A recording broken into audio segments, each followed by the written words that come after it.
اللهم صل على محمد وعلى آل محمد كما صليت على إبراهيم وعلى آل إبراهيم إنك حميد مجيد نحمده ونصلي على رسوله الكريم أما بعد أعوذ بالله من الشيطان الرجيم بسم الله الرحمن الرحيم قوله تعالى ظلما بعضها فوق بعض قال النبي صلى الله عليه وسلم بلغوا عني ولو آیہ صدق اللہ العلی العظیم۔ میرے بھائیوں، دوستوں، بزرگوں اور نوجوان ساتھیوں، یہ اللہ کا بڑا انعام، بڑا احسان، بڑا کرم ہے کہ اللہ پاک نے ہمیں مغرب کی نماز بجماعت پڑھنے کی توفیق عطا فرمائی۔ مزید انعام یہ ہوا کہ اللہ پاک نے ہمیں تھوڑی دیر دینی نسبت پر سر جوڑ کر بیٹھنے کی توفیق عطا فرمائی۔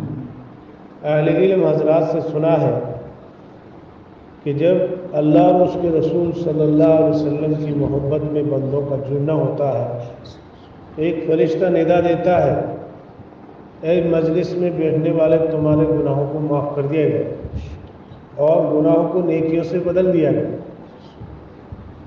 حدیث پاک میں آتا ہے کہ آسمان پہ یہ مجلسیں ایسے چمکتی دھمکتی نظر آتی ہے جیسے زمین والوں کو چاند و ستارے چمکتے دھمکتے نظر آتے ہیں۔ جہاں اللہ اور اس کے رسول صلی اللہ علیہ وسلم کا ذکر ہوتا ہے، اللہ اور اس کے رسول صلی اللہ علیہ وسلم کی بڑائی اور تعریف ہوتی ہے، وہ مجلسیں آسمان والوں کو ایسے چمکتی دھمکتی نظر آتی ہے جیسے زمین والوں کو فرمایا چاند اور ستارے چمکتے دھمکتے نظر آتے ہیں۔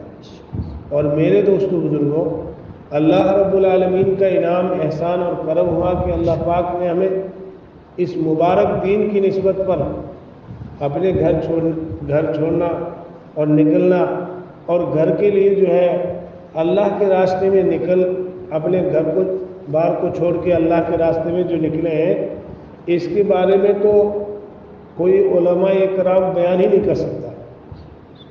قرآن کریم میں اللہ فرماتے اجرا عظیما، ہم بندوں کو اجر عظیم دیں گے جس کا علم کوئی فرشتہ نہیں رکھتا، جس کا علم کوئی انبیاء نہیں رکھتا، نبی اور صحابہ نہیں رکھتے۔ اتنا بڑا اجر و ثواب اللہ کے راستے میں نکلنے کا ہے۔ اور بھائی، دوستو، بزرگوں، دین ہمیشہ زندگیوں میں آیا ہے ہجرت اور نصرت اور قربانیوں سے۔ اللہ کے نبی صلی اللہ علیہ وسلم امت میں دین پہنچانے کے لیے بہت بڑی قربانی دی۔ حضرت شیخ لکھتے ہیں کہ نبی اعظم صلی اللہ علیہ وسلم نے 9 سال تک مکہ مکرمہ میں تبلیغ فرمائی۔ اللہ کے نبی صلی اللہ علیہ وسلم 9 سال تک مستقل طور پر مکہ معظمہ میں دعوت و تبلیغ کی محنت کرتے رہے اور اصلاح اور ہدایت کی کوشش کرتے رہے۔ آپ نے اپنے خاندان قریش، خاندان ہاشمی اور قوم اوس اور خزرج کو جو ہے دعوت دی ہے۔ اللہ کے نبی صلی اللہ علیہ وسلم کتنے بڑے انبیاء ہیں۔ قرآن کریم میں اللہ فرماتے ہیں وَمَا أَرْسَلْنَاكَ إِلَّا رَحْمَةً لِلْعَالَمِينَ، آپ صلی اللہ علیہ وسلم تمام عالموں کے لیے رحمت للعالمین بنا کر بھیجے گئے۔ شاعر نے یوں فرمایا بہت آئے، فرمایا جو ہے انبیاء، بہت نبی، بہت پیغمبر، آپ صلی اللہ علیہ وسلم نے جتنی دین کی محنت کی اور جتنی آپ صلی اللہ علیہ وسلم نے دین کے لیے جو ہے مصیبتیں اور تکلیفیں برداشت کی، اتنی کسی اور نے نہیں کی۔ یوں فرمایا قرآن کریم میں اللہ پاک فرماتے ہیں ظلما بعضها فوق بعض، اللہ کے نبی صلی اللہ علیہ وسلم پر اتنے ظلم ڈھائے گئے، اتنے ستائے گئے، اللہ کے دین کی نسبت پر اتنا کسی اور انبیاء علیہ السلام کو نہیں ستایا گیا۔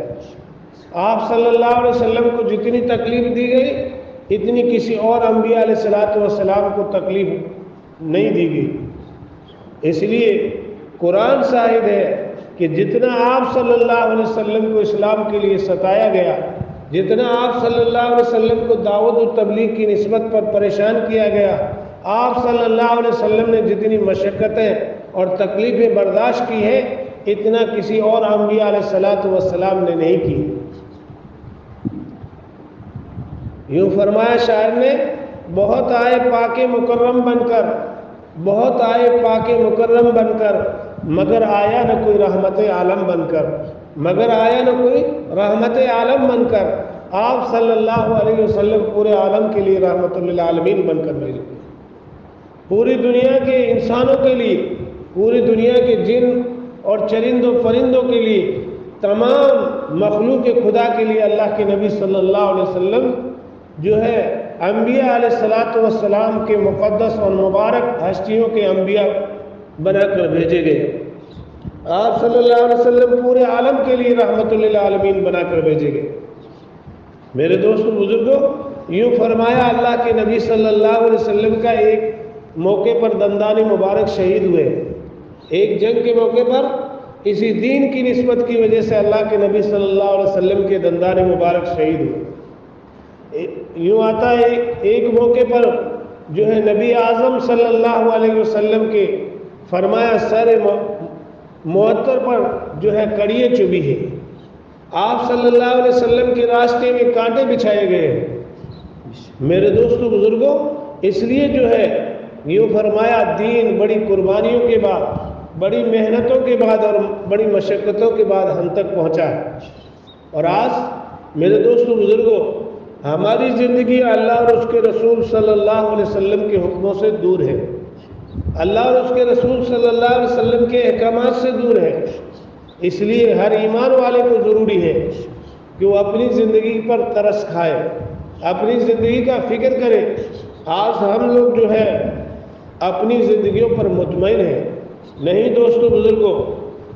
اللہ کے نبی صلی اللہ علیہ وسلم نے ارشاد فرمایا، العلم فریضۃ علی کل مسلم و مسلمہ، علم کا سیکھنا ہر مسلمان مرد عورت پر فرض ہے۔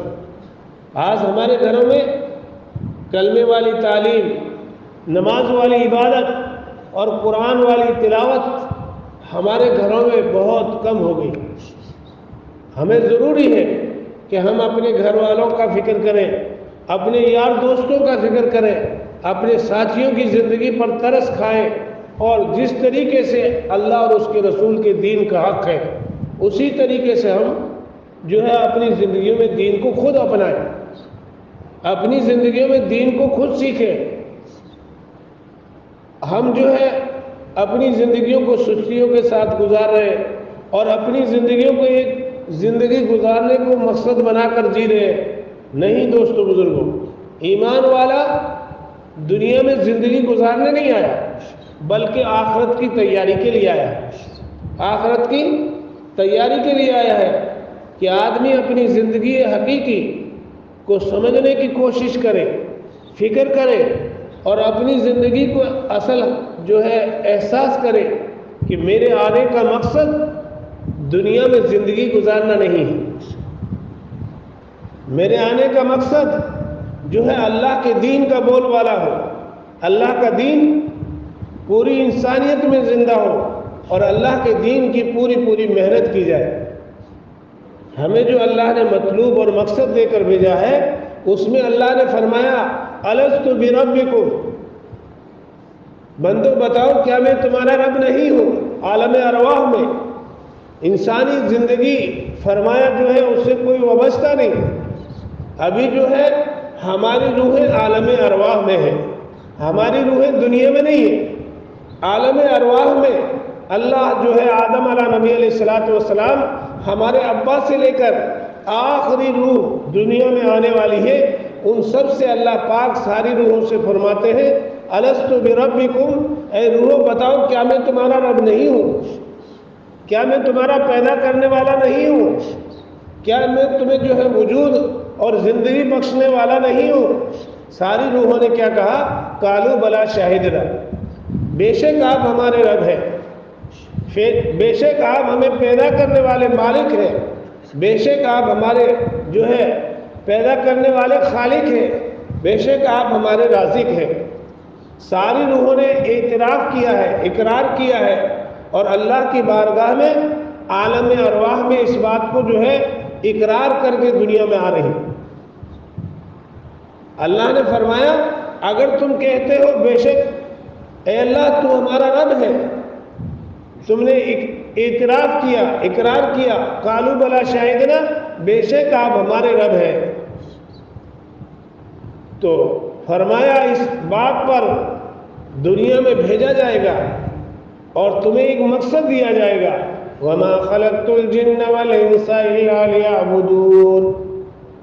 اللہ فرماتے ہم نے جن اور انسان کو اپنی عبادت کے لیے پیدا کیا، ہم نے دنیا، کاروبار، تجارت اور دھندا اور یہ چیزیں تمہارے ذمے نہیں رکھی۔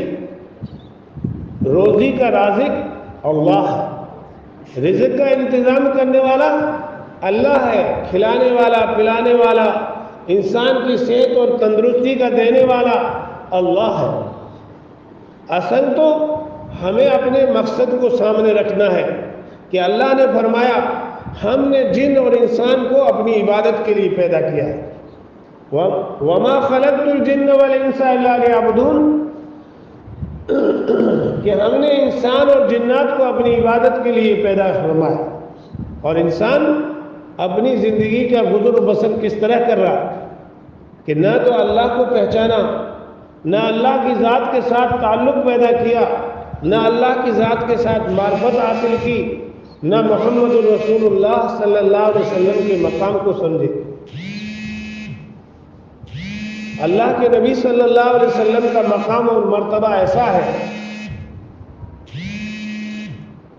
کہ تمام انبیاء علیہ السلام کہ آپ صلی اللہ علیہ وسلم جو ہے امام الانبیاء ہے، تمام نبیوں کے آپ صلی اللہ علیہ وسلم سردار ہیں، آپ جو ہے نبیوں کے اماموں کے امام ہیں۔ آپ صلی اللہ علیہ وسلم کا مقام اور مرتبہ سمجھنے کی ضرورت ہے۔ اللہ کے نبی صلی اللہ علیہ وسلم کا نام محمد ہے صلی اللہ علیہ وسلم۔ علماء نے لکھا کہ جتنی تعریف اور بڑائی کی جائے وہ کم ہے، اور دوسرا نام آپ صلی اللہ علیہ وسلم کا احمد صلی اللہ علیہ وسلم ہے۔ یوں فرمایا جتنی تعریف اور بڑائی کی جائے اتنی ہی کم ہے۔ اللہ کے نبی صلی اللہ علیہ وسلم کے نام کے پیچھے معنی اور مطلب کا احساس ہوتا ہے کہ اللہ کے نبی صلی اللہ علیہ وسلم کے نام کے پیچھے بھی یہ چیز موجود ہے کہ جتنی آپ صلی اللہ علیہ وسلم کی تعریف اور بڑائی کی جائے وہ اتنی ہی کم ہے۔ جس طریقے سے اللہ کے نبی صلی اللہ علیہ وسلم تمام انبیاء کے سردار ہیں، اسی طریقے سے آپ صلی اللہ علیہ وسلم کی امت بھی امتوں کی سردار ہے۔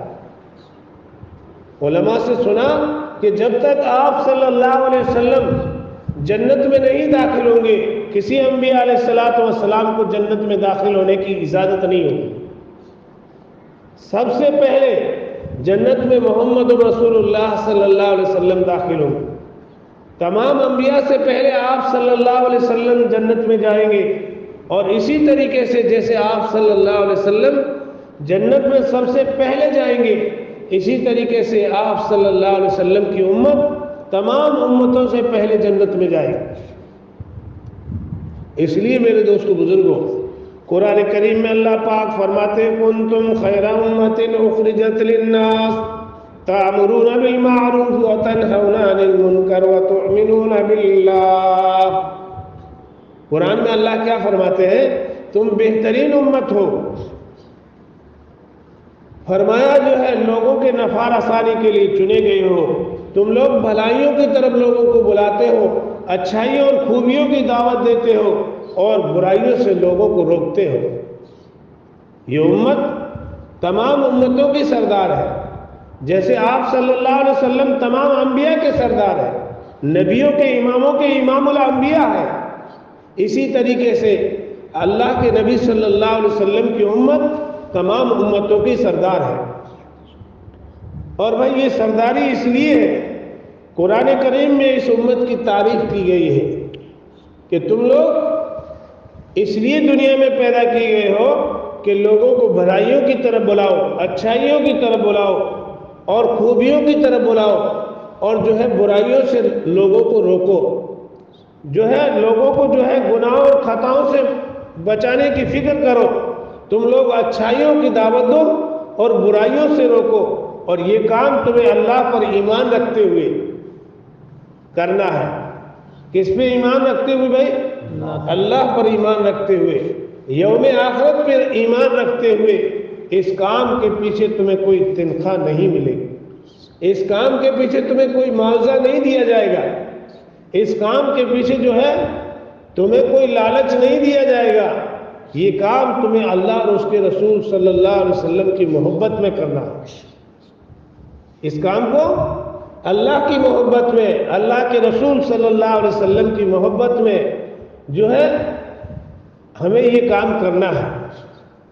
آج ہم دیکھ رہے ہیں کہ دنیا کا ہر ایک انسان اپنے اپنے کاروبار میں مشغول ہے، اپنے اپنے لالچ اور اپنے اپنی ضرورت میں بھاگ رہا ہے، لیکن خوش قسمت ہے وہ لوگ جو اللہ نے کلام پاک میں فرمایا یہ بہترین امت ہے جو لوگوں کے نفع رسانی کے لیے چنے گئے ہیں، تمہارا انتخاب کیا گیا ہے، تم لوگ بھلے لوگ ہو، تم لوگ اچھے لوگ ہو کہ تم اچھائیوں کی طرف لوگوں کو بلاتے ہو، بھلائیوں کی طرف بلاتے ہو، لوگوں کو اچھائی اور خوبیوں اور بھلائیوں کی دعوت دیتے ہو اور لوگوں کو برائیوں سے روکتے ہو، اور یہ چیز تم اللہ پر ایمان رکھتے ہوئے اور یوم قیامت پر ایمان رکھتے ہوئے کرتے ہو، نہ کہ تمہیں اس کی تنخواہ دی جاتی ہے، نہ کہ تمہیں اس کے لیے کوئی معاوضہ دیا جاتا ہے، یہ تم اللہ اور اس کے رسول صلی اللہ علیہ وسلم کی محبت میں کرتے ہو۔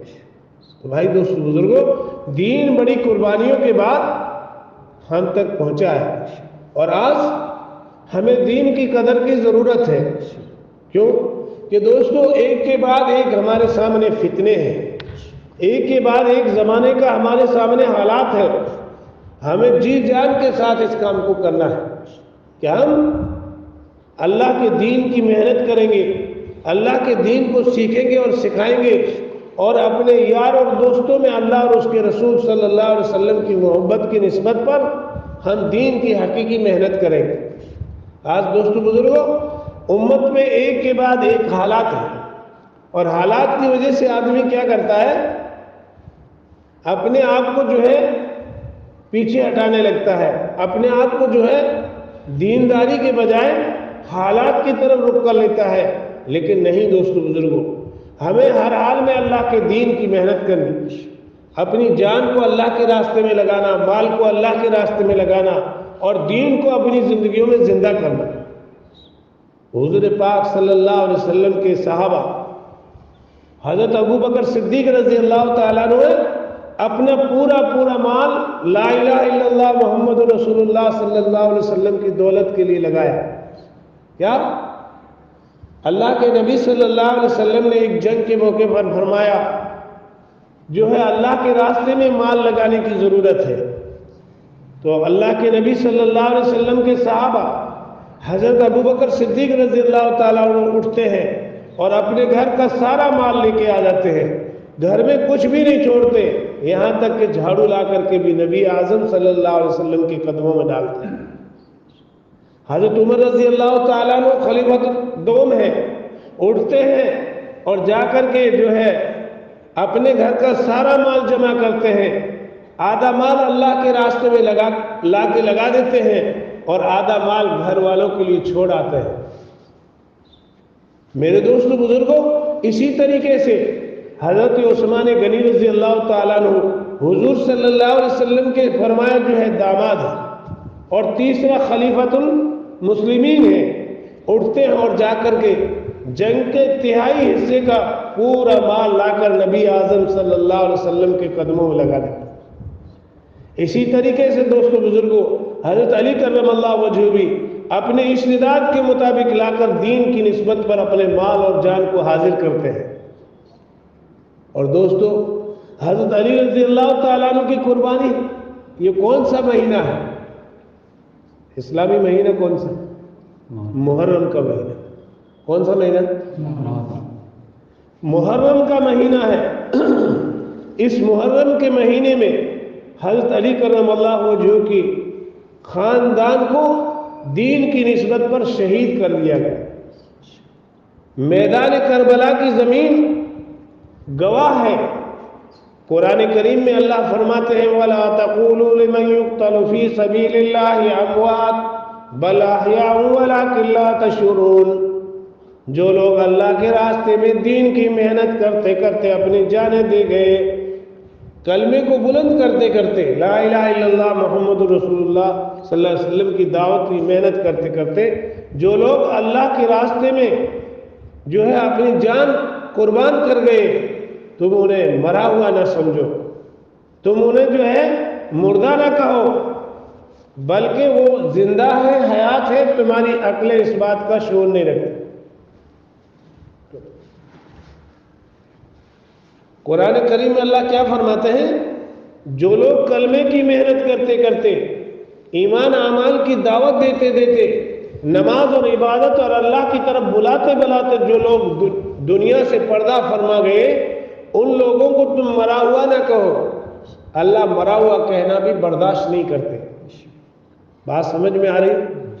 حضور پاک صلی اللہ علیہ وسلم کی اہل و خاندان کے لوگ امام حسن حسین رضی اللہ تعالیٰ عنہ اسی مہینے محرم کی 10 تاریخ کو جو ہے میدان کربلا میں شہید کیے گئے۔ لا الہ الا اللہ محمد رسول اللہ کی دعوت کی محنت کی نسبت پر، کلمے کو پہنچانے کی نسبت پر ان کی مقام شہادت کو دیکھا، اور قرآن نے فرمایا وَلَا تَقُولُوا لِمَنْ يُقْتَلُ فِي سَبِيلِ اللَّهِ أَمْوَاتٌ بَلْ أَحْيَاءٌ وَلَكِنْ لَا تَشْعُرُونَ۔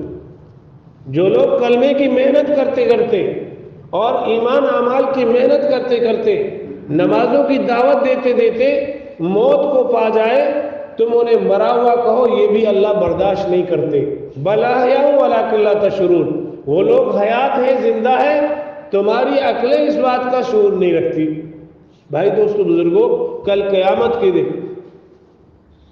میدان محشر ہوگا، اور فرمایا نبی اعظم صلی اللہ علیہ وسلم کے نواسے ہمارے سامنے ہوں گے۔ امام حسن حسین جن کا خاندان دین کے لیے شہید ہو گیا، جنہوں نے لا الہ الا اللہ محمد رسول اللہ کی دولت ہم تک پہنچانے کے لیے ایک کے بعد ایک شہید ہو گئے، علی اکبر، علی اصغر، بہت چھوٹی چھوٹی عمر کے لوگ، اور فرمایا معصوم لوگ جو ہے شہادت کا جام پی گئے۔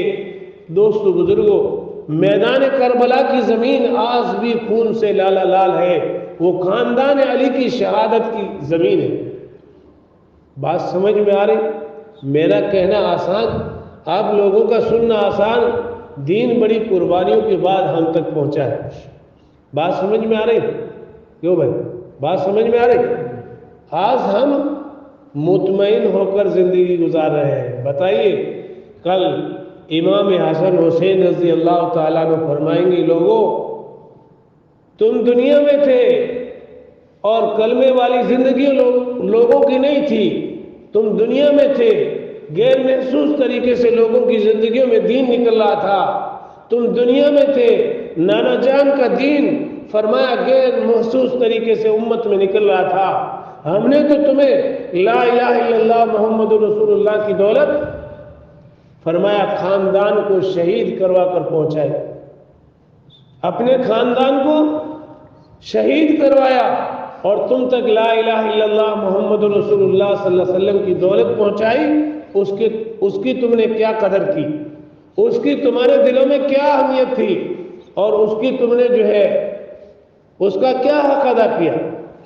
اس لیے بھائی دوستو بزرگوں، جب جب دینی معاملے میں الحمدللہ قدم اٹھے تو ہمارا دینی نسبت پر ایسے اٹھے کہ ہمارے بزرگ، ہمارے اکابرین، ہمارے جو ہے اہل اللہ جب بھی آواز لگائے تو ہمیں لبیک کہنے کی ضرورت ہے۔ ٹھیک ہے نا بھائی؟ کہ آدمی اپنی جان مال وقت کی قربانی دے کر اللہ کے دین کو زندہ کرنے کی فکر کرے۔ آج ہمارے سامنے مسجدوں کے حالات ہے، مدارس کے حالات ہے، امت کے ہر فرد کی زندگی ہمارے سامنے ہے، تو غیر محسوس طریقے سے ہماری زندگیوں میں دین نکلا جا رہا ہے۔ اس کی فکر ہم سب کو کرنے کی ضرورت ہے۔ انشاءاللہ تیار ہے؟ انشاءاللہ۔ بھائی 5-6 تاریخ کو انشاءاللہ اپنے جیسلمیر میں جو اجتماع ہے اس کا انشاءاللہ جو ہے پہنچنے کی فکر کرنی ہے، بستی میں محنت بھی کرنی، دعوت بھی چلانی، ٹھیک ہے نا؟ انشاءاللہ تیار ہے ساتھی؟ اللہ قبول کرے. Thanks for watching. Don't forget to like, comment, share and subscribe to Al Wahid channel.